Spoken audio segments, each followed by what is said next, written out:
ওটা বলবো যে মেদিনীপুরের ছেলে, বর্ধমানের ছেলে আর বাঁকুড়ার ছেলে, আমরা তিনটে ডিস্ট্রিক্টের ছেলে তাল পেরে খাচ্ছি। সেই স্বাদ অসাধারণ। ও এমন তাল খাচ্ছেন কোন খাই না গো।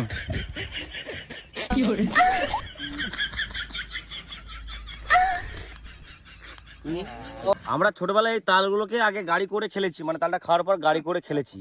2 কিলোমিটার দূরে তাল খেতে এসছি। আর এই যে আমার পেছনে আছে বাঁকুড়ার ছেলে, ওই যে তাল গাছে লোক উঠে বসে আছে। বাঁকুড়ার যারা ছেলে আছো, মানে আমরা তাল খেতে এসছি। এই যে এই ছেলেটার বাঁকুড়ায় ঘর, তারপর আমি বলে দিই তোমাদেরকে, মানে আমাদের সব বাড়ি বর্ধমানে, আর ওই তাল পাড়তে এসছি।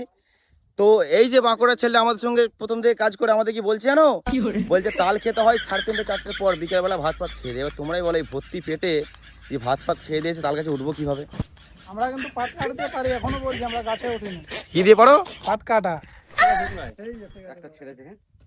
বাহ বাহ বাহ, দেখছো সত্যি বলো, এই জন্য বলে মাটির মানুষ, গ্রামের মানুষ। দেখছো তাল কাটা দেখলো। ওটাই ভাবলাম যে মিল নিয়ে যাবো নি, এত কাল খাতেই পারবো না।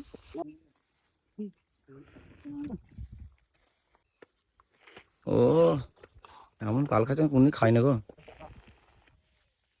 কেমন স্বাদ পাচ্ছ রাবিস? সেই স্বাদ অসাধারণ। আজকে ধনঞ্জয় থাকলে দেখতে ধনঞ্জয় কেমন তাল খেত, কারণ ধনঞ্জয় সবসময় বলে কচি তাল। ওটা বলবো যে মেদিনীপুরের ছেলে, বর্ধমানের ছেলে আর বাঁকুড়ার ছেলে, আমরা তিনটে ডিস্ট্রিক্টের ছেলে তাল পেরে খাচ্ছি। এটা অন্য রাজ্য পড়ে ঝাড়খণ্ডের, এর আবার এতে ঘর কি রে, এটা ইঞ্জিনিয়ার, এটা আবার ইঞ্জিনিয়ার। এবার ইঞ্জিনিয়ার আছে। ইঞ্জিনিয়ার এ তাল খায় আবার, সেটা আবার মানে দেখে পরীক্ষা করে। তালটা এতটাই নরম, ছুরিতেই কেটে যাচ্ছে। কচি মানে কচি, এটা কলা কচি, বন্ধ করে দিলাম খাওয়া। এটা একবারেই কচি, যার কোনো কিছুই নাই, এতই কচি। এটা কি খাবো? আমরা ছোটবেলায় এই তালগুলোকে আগে গাড়ি করে খেলেছি, মানে তালটা খাওয়ার পর গাড়ি করে খেলেছি। তো অনেকদিন পর আমার মনে পড়ছে তাল গাড়ি। হ্যাঁ, যাই হোক, আমার গামছা বাঁধাটা কেমন বেঁধেছি কমেন্ট করে জানিও। আই দেখো তাল খাচ্ছে।